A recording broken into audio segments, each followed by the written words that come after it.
मैं सभी को नमन करता हूँ और आपके अंदर जो दिव्य परमात्मा है उनको भी मेरा नमन स्वीकार करें। जय सीताराम, जय सीताराम, जय सीताराम। भगवान का हम लोग ध्यान कर लें। ओम शांताकारं भुजगशयनं पद्मनाभं सुरेशं विश्वाधारं गगनसदृशं मेघवर्णं शुभांगं लक्ष्मीकान्तं कमलनयनं योगभिद्यार्णगम्यं वन्दे विष्णु भवभयहरं सर्वलोकैकनाथं। शांत रूप शेषशायी नाभि में कमल धारण करने वाले, देवों के देव, विश्व के आधार, आकाश के समान व्यापक, मेघ के समान नीलवर्ण, शोभा युक्त जिनके अंग, लक्ष्मीनाथ, कमल नयन, योगी जनों के ध्यान में आने वाले, संपूर्ण लोक के नाथ, संसारिक भय के दूर करता व्यापक विष्णु के लिए मेरा नमस्कार।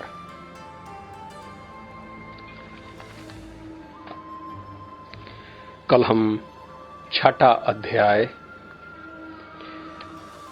14वां श्लोक को हमने खत्म किया था। हम फिर से इसको पढ़ लेते हैं। 15 से शुरू करेंगे, लेकिन पहले मैं ये 13 और 14 श्लोकों को पढ़ता हूं। भगवान कह रहे हैं कि योगाभ्यास करने वाले को चाहिए कि वह अपने शरीर, गर्दन तथा सिर को सीधे रखे और नाक के अगले सिरे पर दृष्टि लगाए।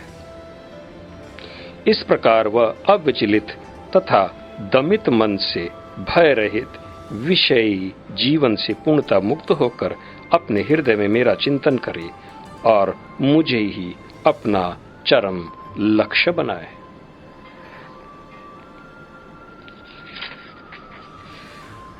पंद्रहवां श्लोक भगवान कह रहे हैं कि इस प्रकार शरीर, मन तथा कर्म में निरंतर संयम का अभ्यास करते हुए संयमित मन वाले योगी को इस भौतिक अस्तित्व की समाप्ति पर भगवत धाम की प्राप्ति होती है।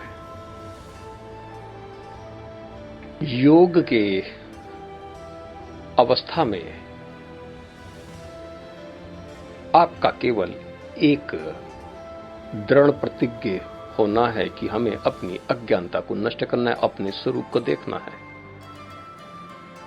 और जब योग में आप स्थित हो जाते हैं तो धीमे धीमे आप अपने मन को संयम करना शुरू करते हैं। संयम का मतलब उसको अपने विषयों से बार बार खींचना, और ज्ञान अगर है तो ज्ञान से ही आप उसको समझा पाओगे। जो अचानक बैठ जाते हैं कि आज तो मैं ध्यान करूंगा भगवान का बगैर ज्ञान के, तो वो बैठते हैं और थोड़ी देर बैठने के बाद उनको समझ में नहीं आता आखिर उनको करना क्या है, क्योंकि उनका लक्ष्य है ही नहीं। अगर आप भी योग करते हैं बगैर लक्ष्य का, तो उस युग का कोई अर्थ नहीं, क्योंकि वहां पर अवधारणा से ध्यान नहीं होता है। इसलिए 6वां अंग धारणा है, और बगैर धारणा के आप ध्यानरत नहीं हो सकते, यानी कि भगवान को आप ध्यान नहीं कर सकते। इसलिए भगवान ज्ञान दे रहे हैं और अर्जुन को अब वो स्थिति बता रहे हैं योग आखिर करना कैसे है। सबसे पहले आपको दृढ़ प्रतिज्ञ होना है और मन को आपको धीमे धीमे संयमित करना है। मन एक दिन में संयमित ना होगा, आपको रोज थोड़ा थोड़ा अभ्यास करना है। 1 मिनट, फिर 2 मिनट, फिर 10 मिनट, और फिर 15 मिनट। इसी प्रकार से मंत्र योग के अंतर्गत आप सबसे पहले आप ध्यान धीमे धीमे आप कर पाएंगे।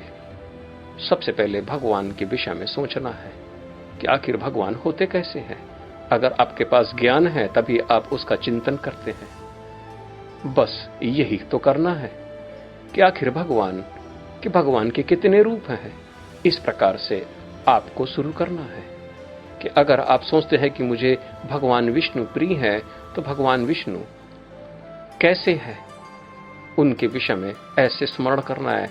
लेकिन आपको पहले अपना आसन को शुद्ध करना है।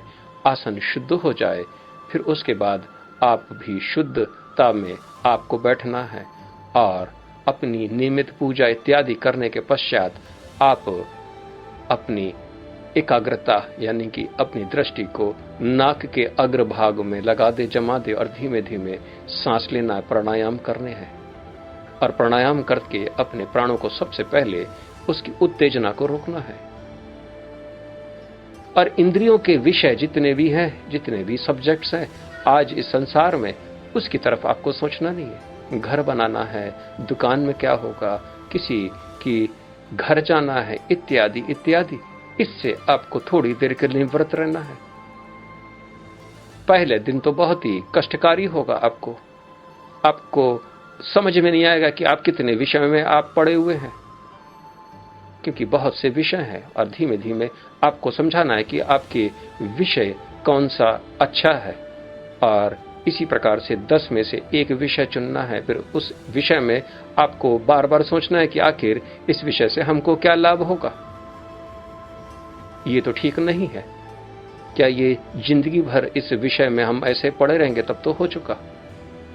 किसी को पिक्चर देखना अच्छा लगता है, तो किसी को पॉलिटिकल न्यूज सुनते रहते हैं, वो एक न्यूज चैनल से दूसरा न्यूज चैनल। आखिर होगा क्या? उसको धीमे से अपनी बुद्धि से अपने मन को समझाना है कि तुम 10 साल से देख रहे हो, जो होना था वो हुआ, और आपने क्या झंडे गाड़ दिए इसके लिए, या आप स्वतः नेता बन जाते। मन को धीमे धीमे समझाना है। और अगर आपकी बुद्धि जागृत है, ज्ञान से सुशोभित है, तो आप मन को संयम कर पाएंगे।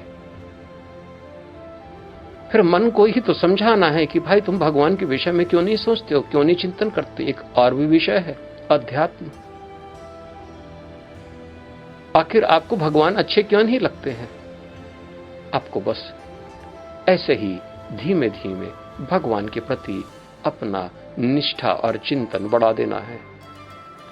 1 मिनट, 2 मिनट आपको मन को जबरदस्ती खींचना है।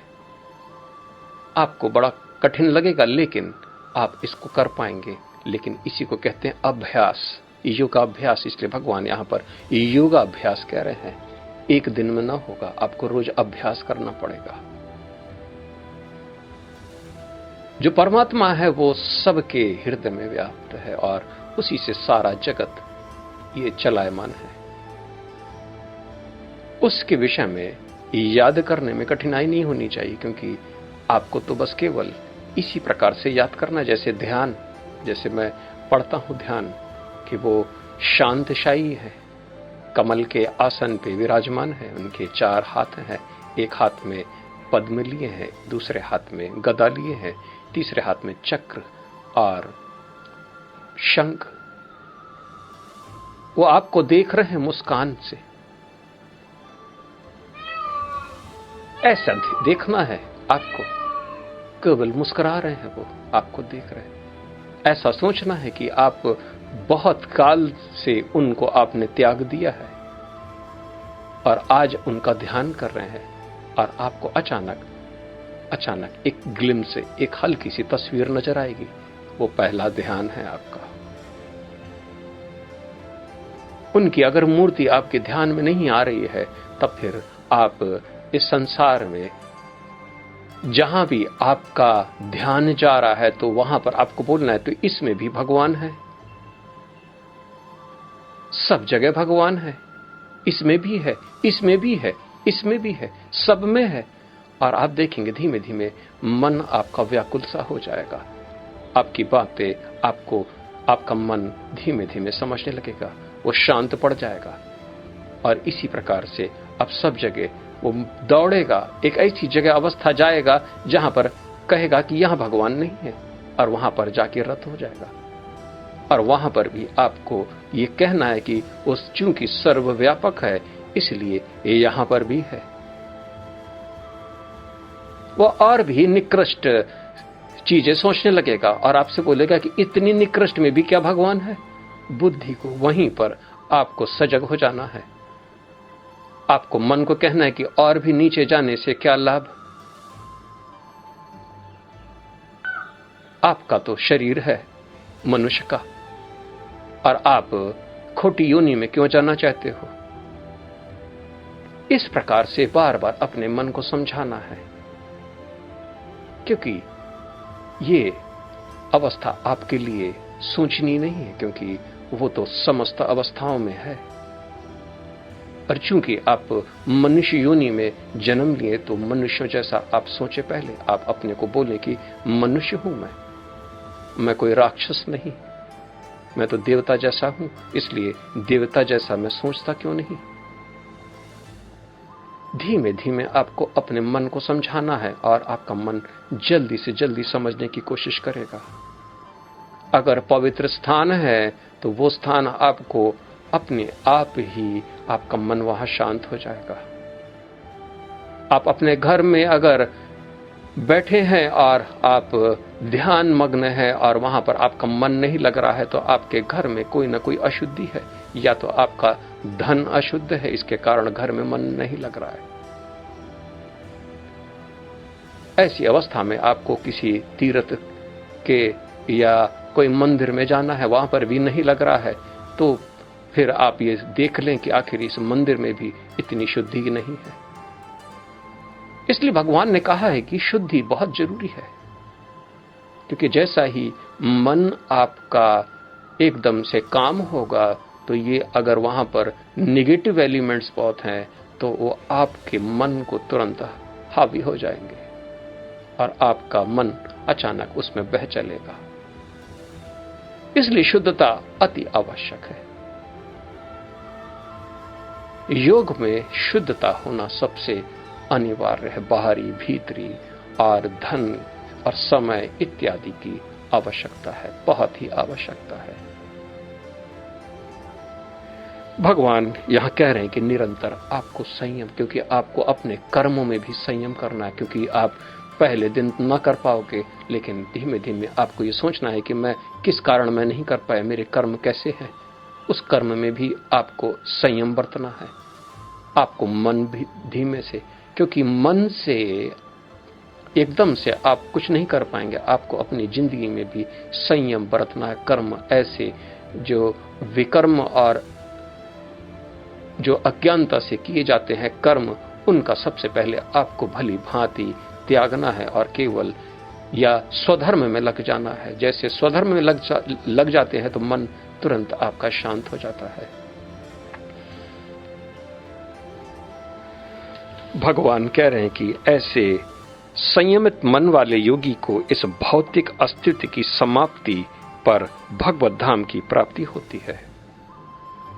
सबसे पहला तन, फिर उसके बाद प्राण, उसके बाद मन। सबसे पहला तन जो होता है, सबसे पहला वही आपका शांत होता है। फिर प्राण शांत होते हैं, और जैसे प्राण शांत हो गए फिर मन फिर शांत होगा, क्योंकि प्राण पे ही वो अपना अधिकार जमाता है और प्राण को ही वो उत्तेजित करता है। अगर आपके प्राण शांत हो गए तो फिर मन भी वहां पर शांत होता है। लेकिन सबसे पहले आपको तन आपको शांत रखना है। इसलिए एक बैठने की आसन को आप सिद्ध करें, कम से कम पलथी मार के सिद्धासन में बैठ जाएं या पद्मासन में बैठ जाएं, तो कम से कम आधे घंटे तक बिल्कुल स्ट्रेट बैठे रहें। अगर आपकी पीठ में दर्द होता है तो दीवार का सहारा ले लें, आराम से इस प्रकार से बैठे। आपको बैठे रहना है और आपको धीमे धीमे ये सोचना है कि अब मैं हेल्दी हूं। और जब शरीर हेल्दी होता है तो आपको शरीर भान ना होता। अगर शरीर में कहीं पीड़ा इत्यादि है तो बार बार वो पीड़ा आपको, आपका मन वहां पर खींच ले जाती है पीड़ा। इसलिए आपको सबसे पहले हेल्दी होना है। और हेल्दी का अर्थ है कि आप स्वस्थ का अर्थ यही है कि आपको शरीर महसूस न हो, शरीर इतना लाइट हो। आगे हम बढ़ते हैं। भगवान कहते हैं, अर्जुन, जो अधिक खाता है या बहुत कम खाता है, जो अधिक सोता है अथवा जो पर्याप्त नहीं सोता, उसके योगी बनने की कोई संभावना नहीं है। ये एक सिद्धांत है। अगर आप बहुत खाते हैं या बहुत कम खाते हैं, बहुत ज्यादा सोते हैं या आप कम सोते हैं, तो आप योगी नहीं बन पाएंगे। आपको ध्यान आपका हमेशा विफल हो जाएगा। आपका ध्यान हमेशा विफल हो जाएगा, क्योंकि सबसे पहले आपको अपने तन को पूरी तरीके से स्वस्थ रखना है। उसके अंदर किसी प्रकार का आलस्य इत्यादि नहीं होना है। इसके लिए आपको भरपूर सोना है। जागरण करने से भगवान न प्राप्त होंगे। दिन भर व्रत करने से भी आपको भगवान प्राप्त न होंगे, क्योंकि आपका शरीर कष्ट में हो जाएगा, फिर वो शांत न कर पाएंगे उसको आप। और अगर मन कहता है कि ये भी खा लूं, वो भी खा लूं, तो भी ठीक नहीं, क्योंकि ऐसी में आप न कर पाओगे, क्योंकि इंद्रिय आपका और मांगेगा, क्योंकि वो तृप्त नहीं होगा। तो इंद्रियों से आपको इस प्रकार से विमुख होना है। थोड़ा, यानी कि आप हेल्दी रहना है। आपको सबसे पहला नियम है कि आप हेल्दी हो जाएं, स्वस्थ हो जाएं। और बुरी आदतें, जो ज्यादा खाना है या कम खाना है, और इस प्रकार से आप उस परमात्मा या भगवत धाम में आप प्रवेश न कर पाओगे। क्योंकि आप खा क्यों नहीं रहे हैं? व्रत ऐसे थोड़ी होते हैं। दिन भर भूखे रहना, रात में सर में दर्द हो जाना, शरीर और कमजोर हो जाना, ये तो गलत है। ये तो तमोगुण है। आपको तम गुण और रज गुण से ऊपर जाना है। बहुत मेहनत भी कर लोगे और ध्यान में बैठोगे तो आप सो जाओगे, क्योंकि शरीर आपका सो जाएगा, थका है। प्राण आपके बस में न होंगे, आप उसको जानबूझकर जगा ना पाओगे। एक ऐसी अवस्था है योग, जिसमें कि आप बिल्कुल स्वस्थ हो। मन, बुद्धि, चित्त, अहंकार और इंद्रिय, प्राण सब स्वस्थ हो। और ये जब स्वस्थ होंगे तभी आप योगारूढ़ कहलाएंगे। मन भी स्वस्थ हो। मन बार बार बुरे विचार करने पहुंच जाता है, भय से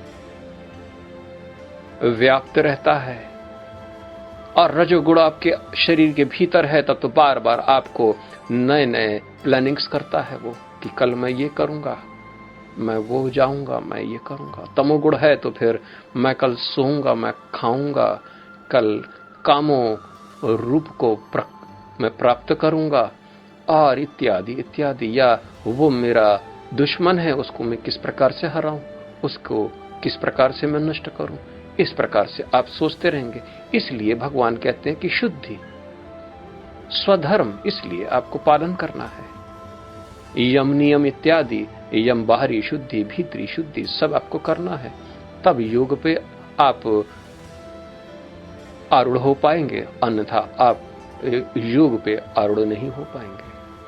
जो बहुत ज्यादा व्रती होते हैं, खाना नहीं खाते हैं, पतले से होते हैं, उनको ये लाभ ना होगा, और जो बहुत ज्यादा खाते हैं उनको भी ये लाभ ना होगा।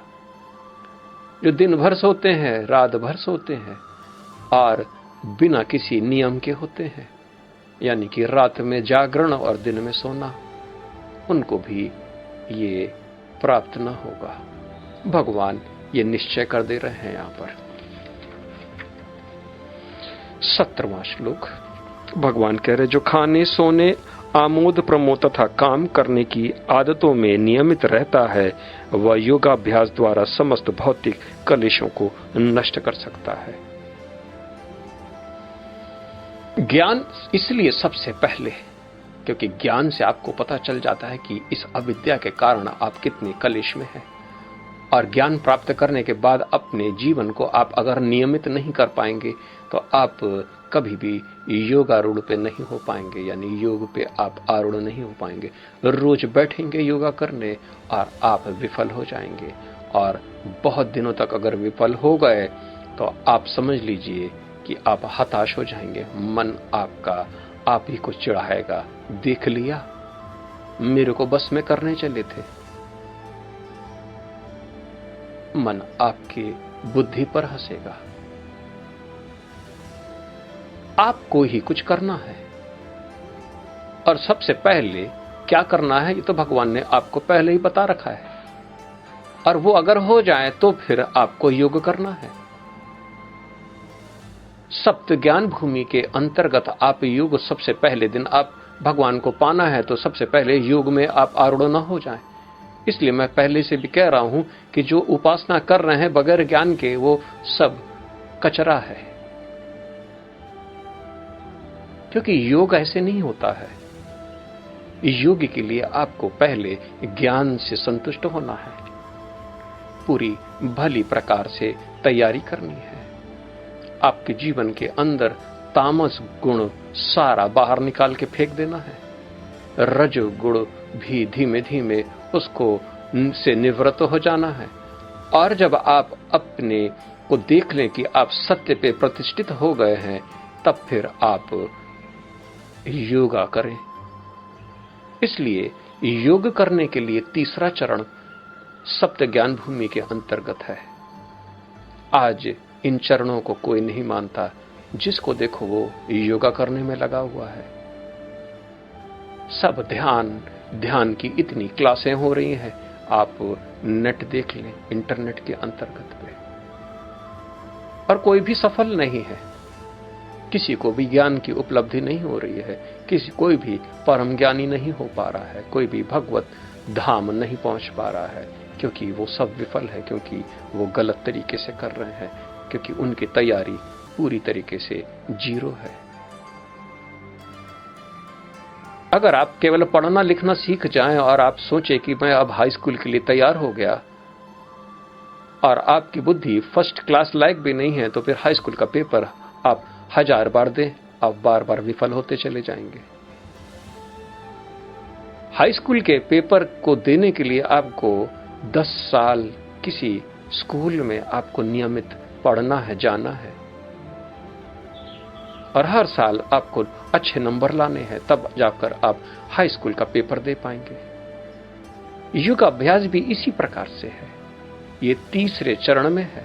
युगदा के अंतर्गत आप सबसे पहले ज्ञान से संतुष्ट हो जाएं, और ज्ञान से संतुष्ट होने के बाद फिर कर्मों के फल से आप संतुष्ट हो जाएं, और जब कर्मों के फल से संतुष्ट हो जाएं, तब फिर आप योग पे आरूढ़ होने की सोचें।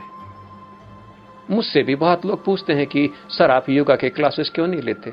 मैं कहता हूं कि अभी मैं थोड़ा सा पीछे हूं, क्योंकि सबसे पहले मैं ज्ञानदा, और अभी कुछ दिन पहले ही मैंने ज्ञानदा को संपूर्ण किया, पूरा किया, और अब संन्यासदा को जब मैं पूरा कर लूंगा तब मैं फिर ध्यान योग आप लोगों को सिखा पाऊंगा। इसमें जल्दी नहीं करनी है। भगवान भी कह रहे हैं कि ये काम पहले अगर आपने अच्छी तरीके से होमवर्क किया है तो ही आप इसको करने में सक्षम हो पाएंगे, अन्यथा सब बेकार हो जाएगा। भगवान कह रहे हैं कि योगाभ्यास से ही आप जितने भी भौतिक कलेश है उनको नष्ट कर पाएंगे, और आपके पास तो भौतिक कलेशों का भंडारण है, बहुत ही ढेर सारा भौतिक कलेश रोज ही रोज होते हैं। उनको कैसे नष्ट करेंगे?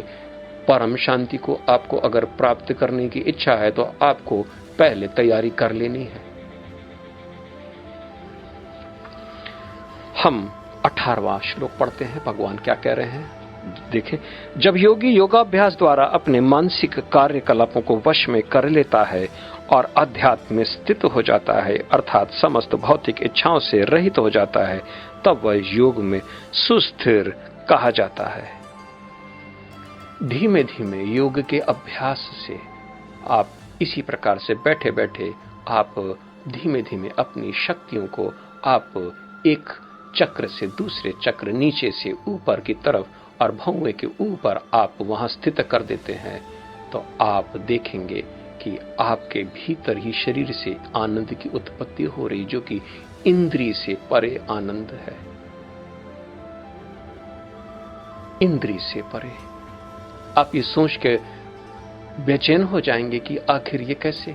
उस वक्त आपका मन भी जागृत रहेगा, सब कुछ जागृत, प्राण भी जागृत रहेंगे और आप आनंद को अनुभूति करेंगे। ये वही मन है जो पहले बड़ा दुष्ट था, शत्रु था, लेकिन अब ये वही मन है जो अब आपका बड़ा प्रिय है, आपकी सहायता करेगा उस आनंद की तरफ पहुंचने के लिए, क्योंकि मन को अब वही भाता है, अब इंद्रियों पे वो तृप्त नहीं होता है और इसलिए बार बार वो मौका तुरंत ढूंढता है और उसी में लग जाता है, क्योंकि अब आप मन को बहुत ही भीतर ले जाते हैं, ऐसे स्मरण में, ऐसी शक्ति के भीतर और प्रेम के द्वारा, जिसको हम भक्ति कहते हैं, उसी के द्वारा आप मन को पूरी तरीके से चित्त के अंदर समाचित जब कर लेते हैं तो फिर मन नहीं रहता है। बुद्धि भी वहां पर उसका कोई प्रयोजन नहीं। अहंकार पूरी तरीके से आपका अलग जान पड़ता है। फिर आपको ऐसा लगता है कि ये मैं जो था, ये ही सर्वव्यापी विष्णु है। आप उसी कारण को आप उपासना में लग जाएंगे, जिसके वो जो सबके शरीर में व्याप्त है, जो सब में व्याप्त है, जिसके कारण भूत है। तभी आपको शांति प्राप्त होगी। अन्यथा एक माया के दर्शन, दूसरे माया का दर्शन, इसी प्रकार से आप उलझते रहोगे। योग में आप सारी भौतिक इच्छाओं का आप सर्वनाश कर लेते हैं, क्योंकि अब मन को वो परम आनंद बड़ा भाता है और एक पल के लिए भी उस आनंद से वो विमुख होना नहीं चाहता है। पागल हो जाता है मन, एक बार उसको चख लेने के बाद पागल हो जाता है, अपनी सुध खो देता है, वो इंद्रियों की तरफ भागेगा नहीं, चाहे कुछ भी हो। आप उसको लाख लालच दे दें कि बेटा ये सोना चांदी ले लो और उस भगवान को छोड़ दो, तो हंसेगा आपके ऊपर। वो कहेगा कि मेरा जितना भी है वो भी रख लो, और लेकिन यहां से आप रफू चक्कर हो जाओ, दोबारा नजर ना आना। मुझे तो इसी में आनंद है, क्योंकि ये परम पद है, क्योंकि अब मुझे वही अच्छा लगने लगा है। जब इस अवस्था पे पहुंच जाता है मन, तब वो वैरागी हो जाता है। वह राग वो अच्छा लगने लगा है, क्योंकि वह वही है जो शरीर को धारण किए हुए है। इस प्रकार से वहां पर उसकी बुद्धि सुस्थिर हो जाती है, स्थिरता इसी प्रकार से। आखिर आप लोग सोचते होंगे कि इस श्लोक के अंदर क्या लिखा होगा। या तो केवल ऐसी बातें लिखी हैं, लेकिन ये अभ्यास में मैं आपको बता रहा हूं कि ऐसा आपको महसूस होता है। इसीलिए सारा संसार आपको अचानक अच्छा लगना बंद हो जाता है, और न राग रहता है, न द्वेष। तो इंद्री आपकी रहती है आपके पास, लेकिन उसमें मन आपका लगता नहीं है। मन तो कहीं और लग गया, यानी कि प्रभु में लग गया। इसलिए ज्ञानदा के बाद आपको उपासना, और उपासना के बाद आपको पवित्र कर्म, क्योंकि अब जब मन लग गया है उसमें, तो फिर आपको फिर इस संसार में जीना तो है, तो आपको बड़े पवित्र कर्म करने की एक आदत सी हो जाती है। क्योंकि और ये वाले जो कर्म जो पहले करते थे, उससे आपका मन वहां से विफल हो जाता है, और जब पवित्र कर्म करने लग जाते हैं तो मन वहां पर फिर से स्थिर बना रहता है। इसलिए इन तीनों का अनुबंध ही योग कहलाता है। ज्ञान, उपासना और पवित्र कर्म, इनको तीनों का अनुबंध आपको करना है।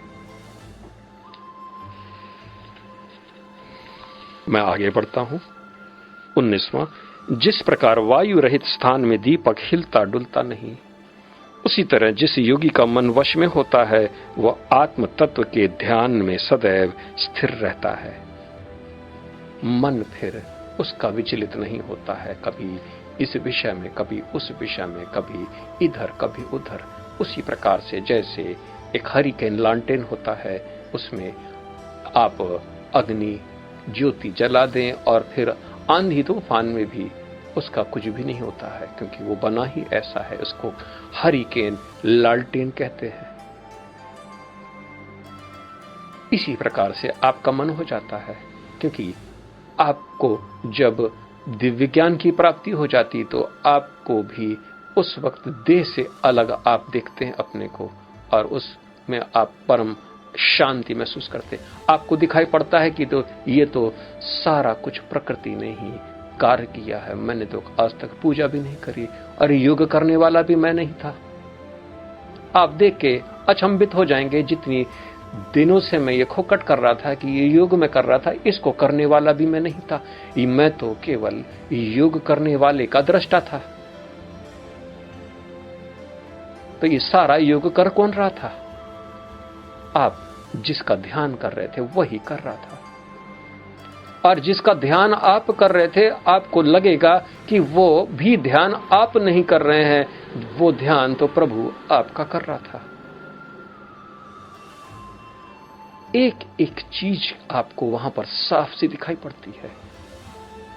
आप लौटोगे तो रोओगे, हंसोगे, नाचोगे और बोलोगे कि ये मैं नहीं कर रहा था, ये तो सब प्रभु कर रहे थे, प्रभु की शक्ति कर रही थी। साक्षात प्रभु को मैंने देखा करते हुए मेरे शरीर के भीतर। और आप बोल भी रहे होंगे इस प्रकार से, फिर भी आप वहां पर हंसेंगे कि ये मैं नहीं बोल रहा हूं।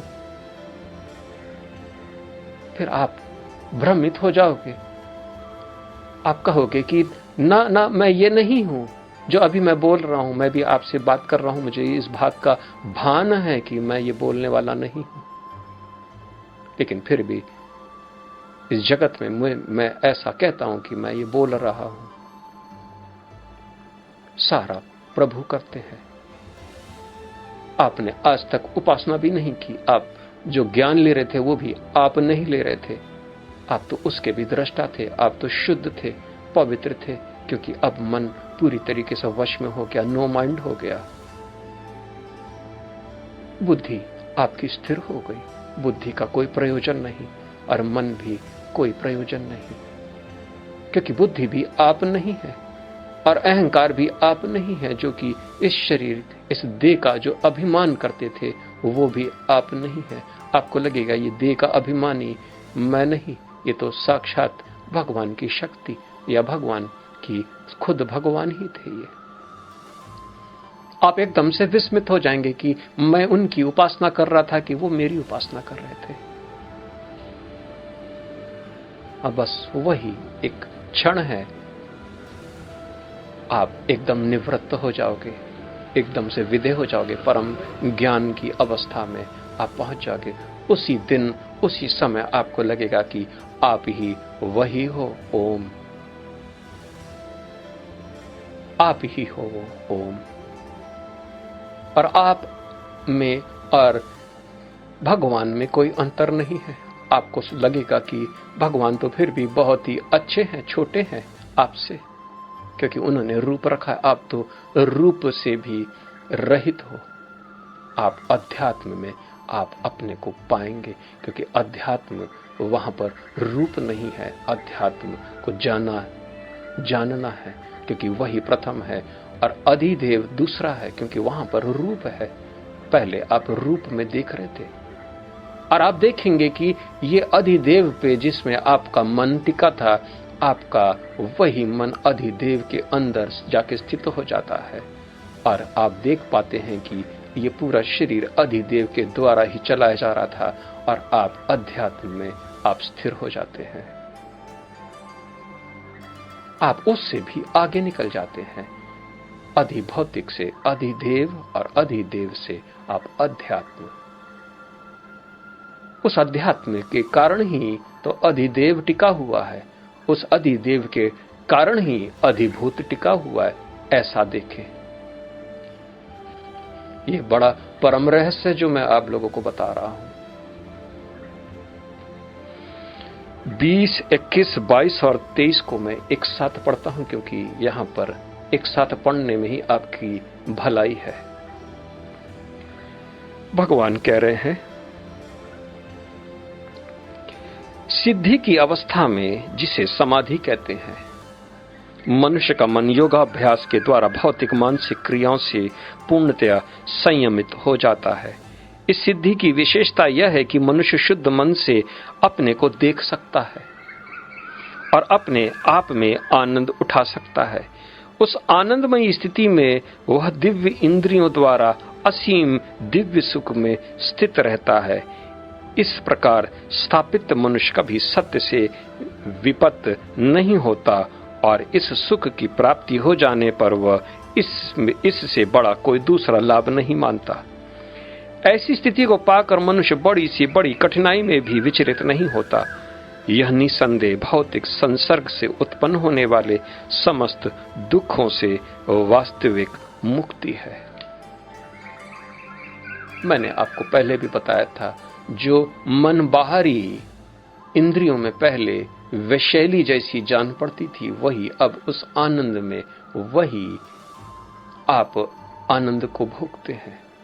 आप ये सोचते हैं कि ये वही मन है क्या जो अब वो आनंद को भोग रहा है? नहीं, क्योंकि मन समाचित हो चुका है भगवान के अंदर। और जब मन समाचित हो जाता है भगवान के अंदर, तो अब आपके अंदर दिव्य इंद्रिय और दिव्य मन और दिव्य बुद्धि वहां पर भगवान की प्राप्त हो जाती है।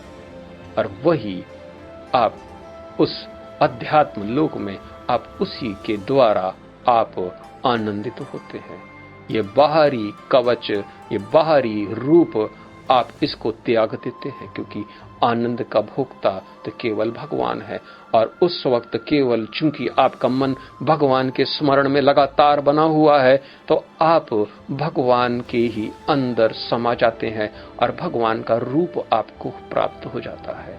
और आपकी जो इंद्रियां हैं और आपका जो मन है, आपकी जो बुद्धि है और आपका जो अहंकार है, वो सब भगवान के भीतर स्थित हो जाती है। और फिर आप कहते हैं कि मैं यही हूं। आप अपना वो वाला रूप भी देख सकते हैं जिसका आपने लगातार ध्यान किया है।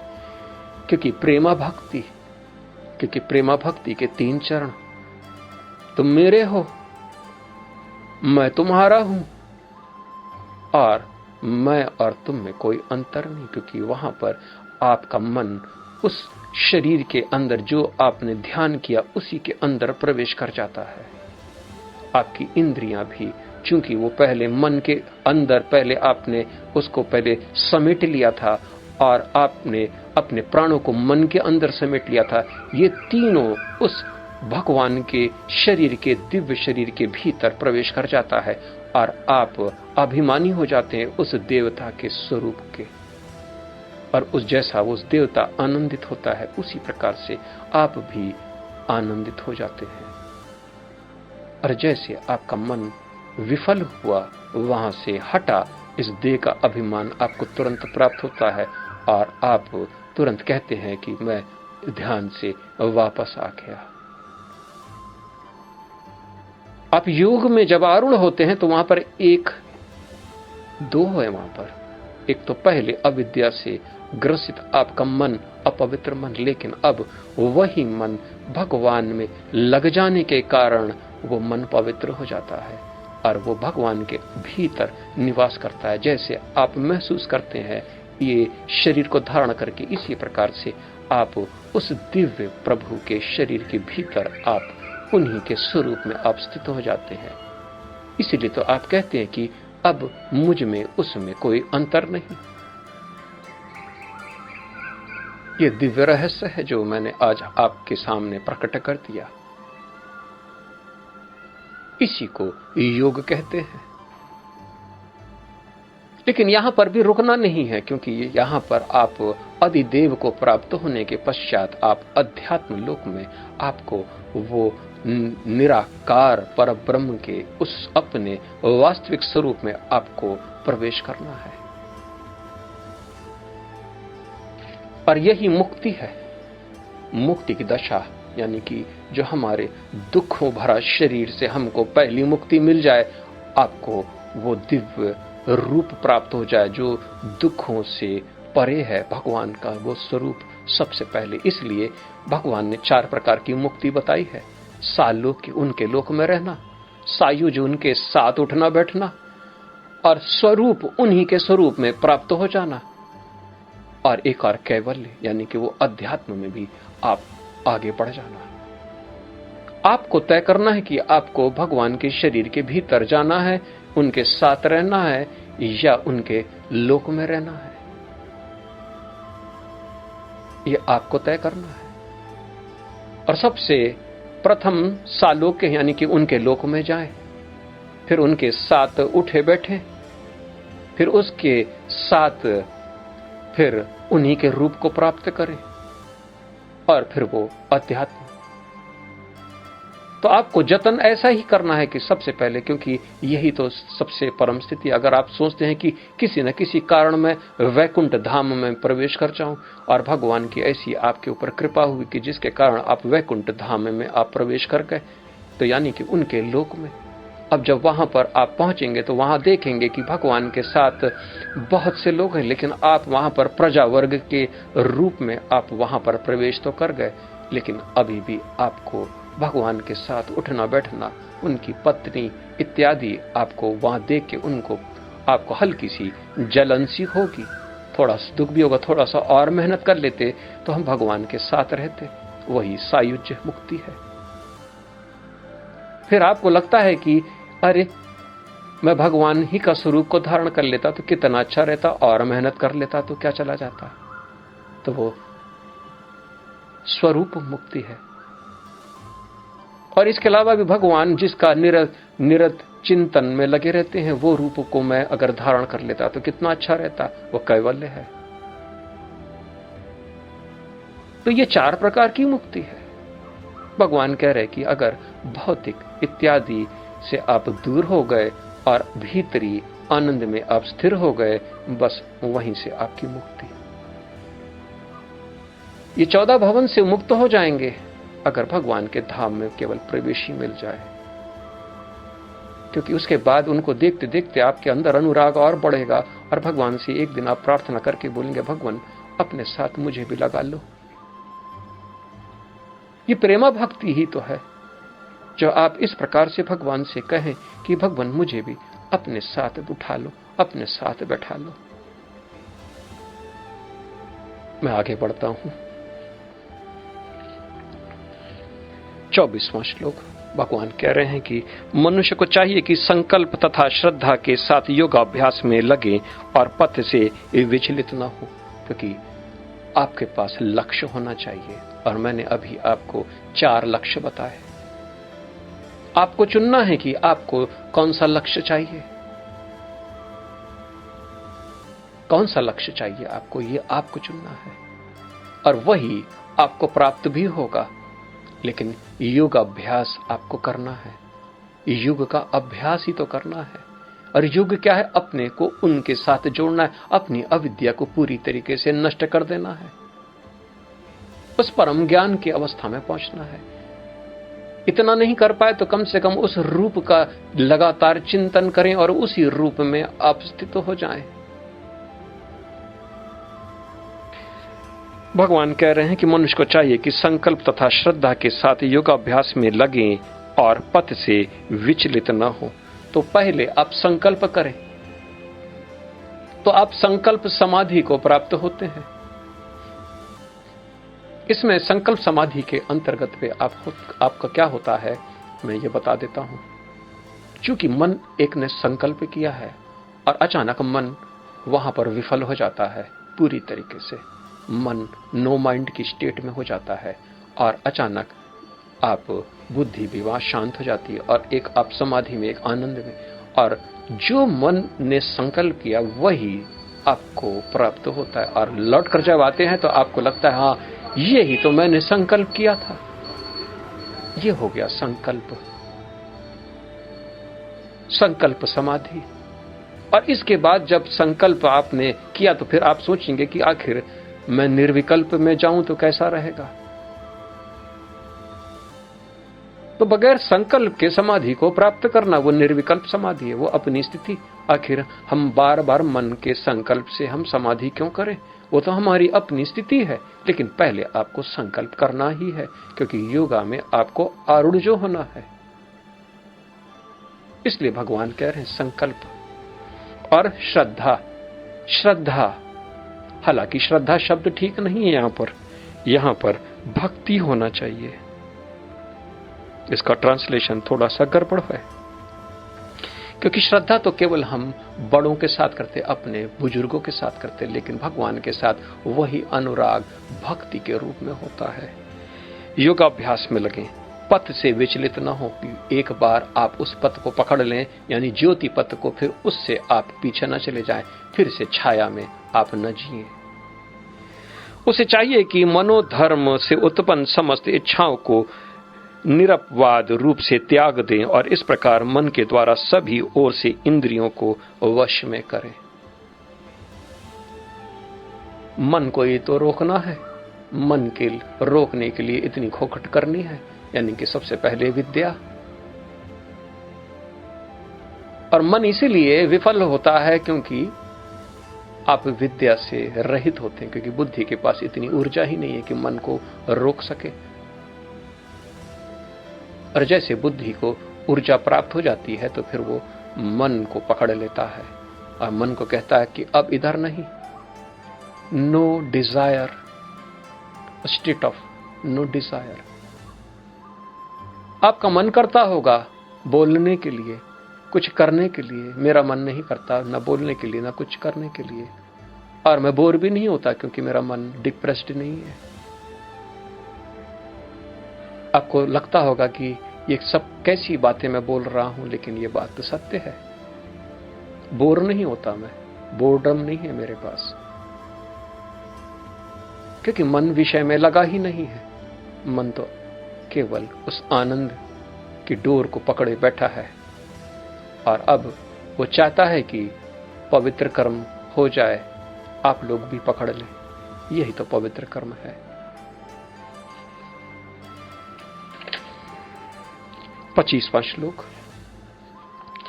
धीरे धीरे क्रमश पूर्ण विश्वास पूर्वक बुद्धि के द्वारा समाधि में स्थित होना चाहिए और इस प्रकार मन को आत्मा में स्थित करना चाहिए तथा अन्य कुछ भी नहीं सोचना चाहिए, केवल आत्मरत हो जाए, ऐसा भगवान कह रहे हैं। योग अभ्यास करते करते धीमे धीमे आप अपने एक एक डिजायर्स को आपको कंट्रोल करना है, 5 कर्मेंद्री को बस में करना है, उससे रजोगुण को बाहर खींच के बाहर फेंक देना है।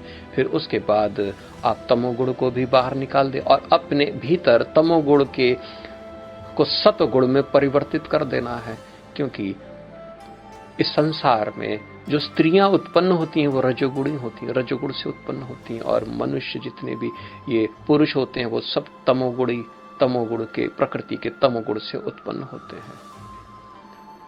और सत्व गुण से ये सृष्टि की रचना होती है।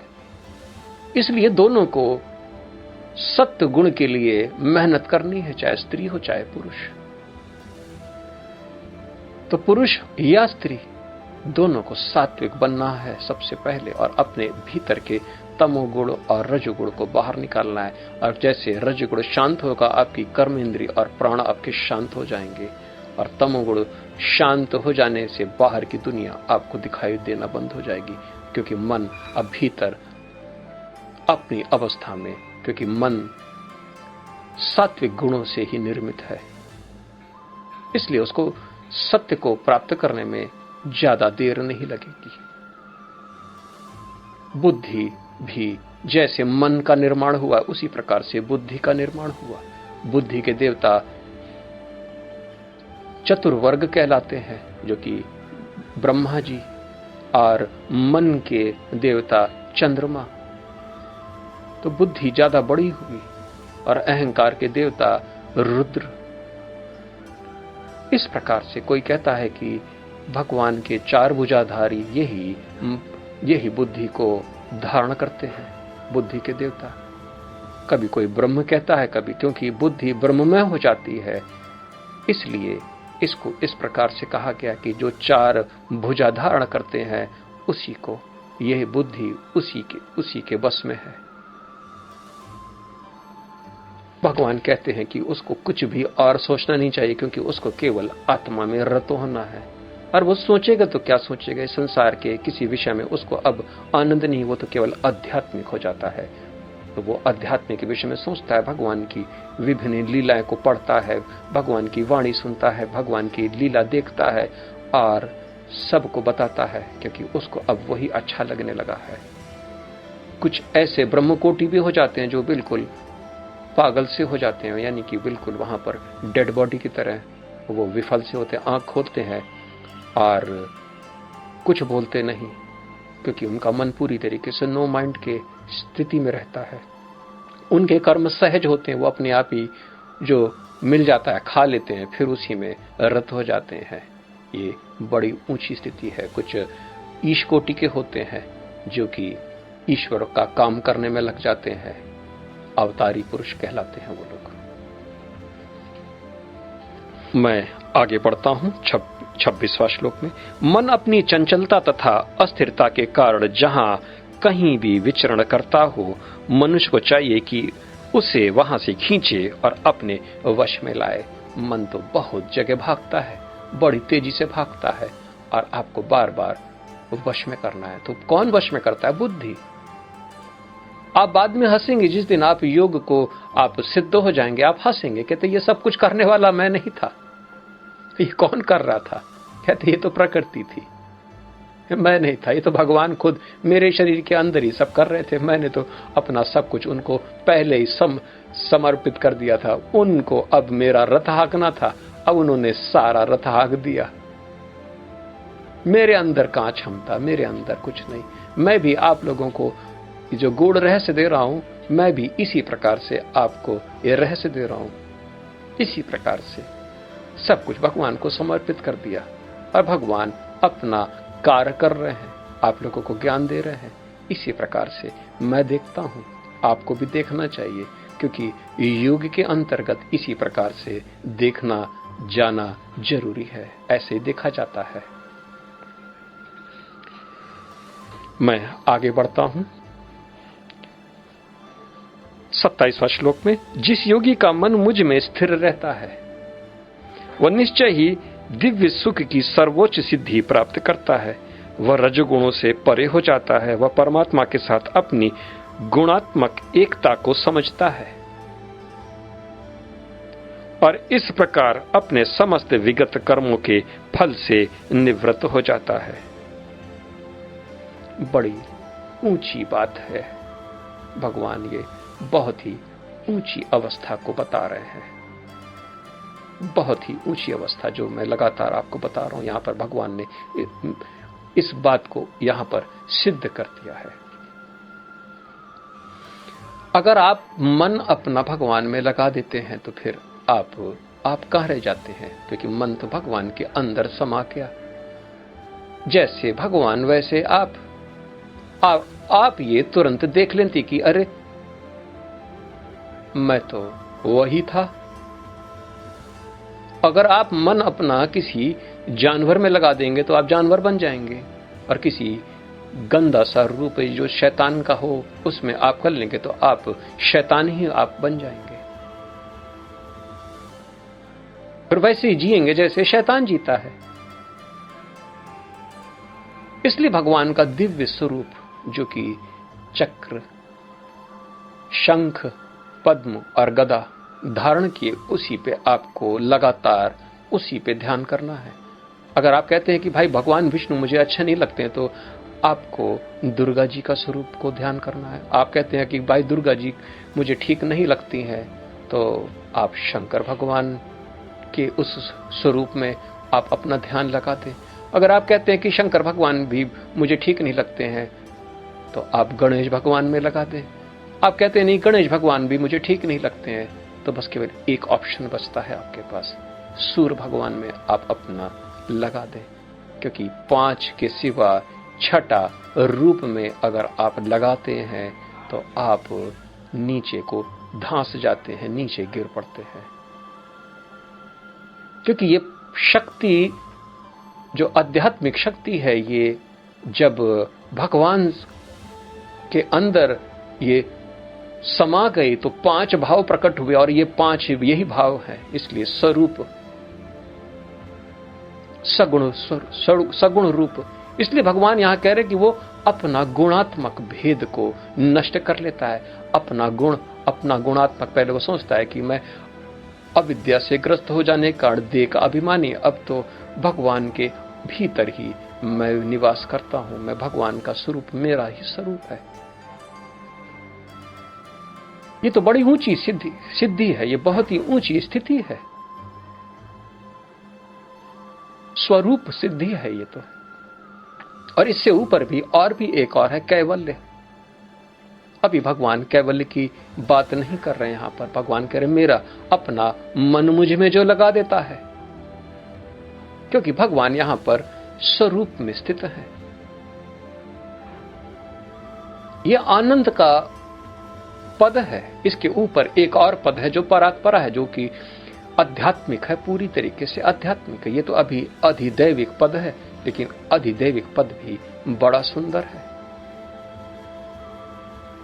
क्योंकि 5 स्वरूप में आप अपना बुद्धि, मन, चित्त और अहंकार लगाने के बाद आप वही हो जाते हैं। लेकिन इसके लिए केवल भाव आपका अत्यधिक शुद्ध और प्रेममय होना चाहिए। उसी को हम प्रेमा भक्ति के रूप में, जो नारद ने व्यक्त किया है, नारद भक्ति सूत्र के अंतर्गत आप देख सकते हैं। बगैर भक्ति के योग भी नहीं है।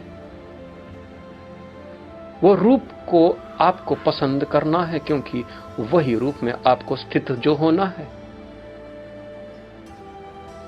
इसलिए आपको पूरी शुद्धता रखनी है पहले से, और उस रूप में आपको स्थित रहना है। यही तो भगवान कह रहे हैं यहां पर।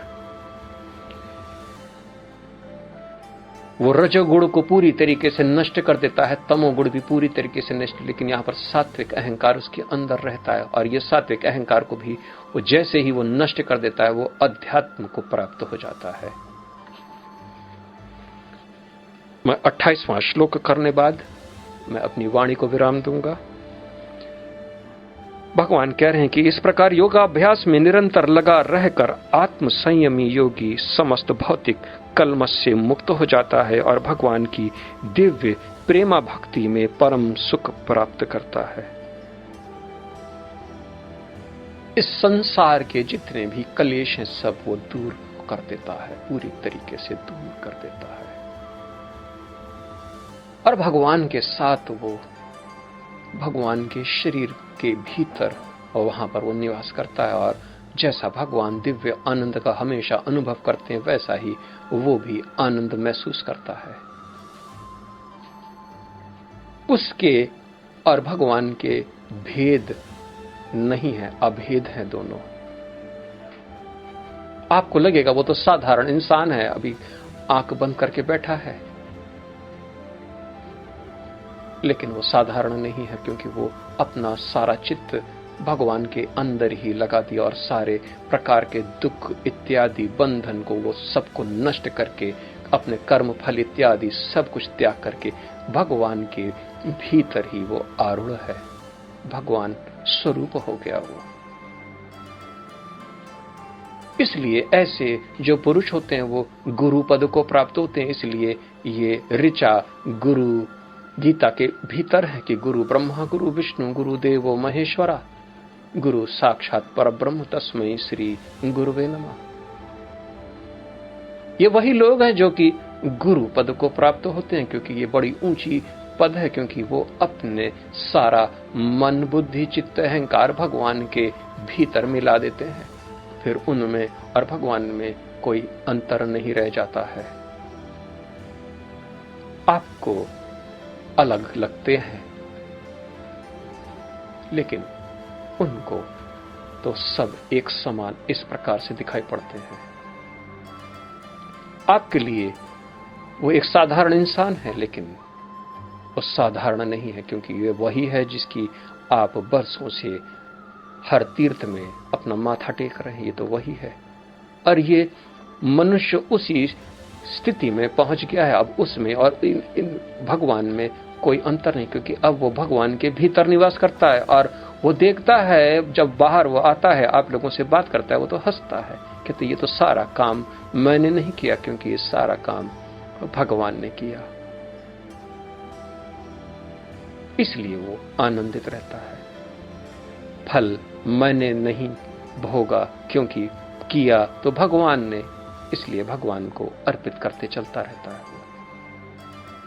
दोनों अभेद हैं, दोनों में कोई भी भेद नहीं है। ये सायुज्य मुक्ति है, एक साथ हो गए। वो अपना रूप देखेगा तो हंसता है, अपना हंसता है। लेकिन अगर आप उससे जाके पूछें कि भाई अगर तुम वही हो तो मुझे बता दो कि जब तुम राम बने थे तो फिर तुमने सीता जी को क्यों छोड़ दिया, तो वो हंसेगा, कहते अरे चूंकि ये मेरे शरीर से तुमने पूछा तो अब ये मेरा शरीर जितना जानता है उतना मैं बताऊंगा। क्योंकि वो एक सेकंड में इस प्रकार से ऐसा बर्ताव करता है, आप फिर सोचेंगे कि अरे ये तो वो है ही नहीं, लेकिन ये तो वही है, वही है, वही है। क्योंकि उसको अब हर जन्म का, हर वाद विवाद का सब उसको स्मरण होता है, लेकिन वो आपके सामने निष्फल सा बैठा रहता है, क्योंकि उसका स्वभाव ही ऐसा है, अदृष्टा के रूप में वो स्थित रहता है। आपको जितना मालूम होना चाहिए उतनी बात आपको पहले से ही मालूम होनी चाहिए, और उसके लिए आपको कोशिश करना है। इसलिए भगवान पहले दूसरे अध्याय में उन्होंने कहा है कि मुझे सारे जन्मों का एक एक चीज पता है लेकिन तुमको नहीं। ऐसा मनुष्य जो अपना सारा चित्त भगवान में लगा देता है वो उन्हीं के रूप को प्राप्त होता है, और उन दोनों में कोई भेद नहीं है। मैं अपनी वाणी यहीं विराम देता हूं। कल मैं 29वां श्लोक से शुरू करूंगा, और तब तक के लिए मेरा नमन स्वीकार करें। जय सीताराम, जय सीताराम, जय सीताराम।